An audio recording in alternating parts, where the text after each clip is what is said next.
Chữ Nôm Công giáo là một di sản văn hóa thiêng liêng trong lịch sử Kitô giáo tại Việt Nam.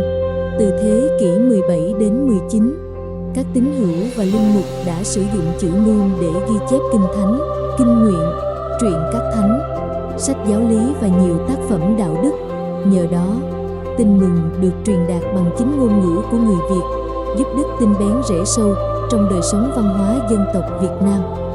Trong video này, chúng ta cùng tìm hiểu lịch sử hình thành, đặc điểm chữ viết và những giá trị đặc biệt của kho tàng chữ Nôm Công giáo, một cầu nối giữa đức tin Kitô giáo và văn hóa Việt Nam.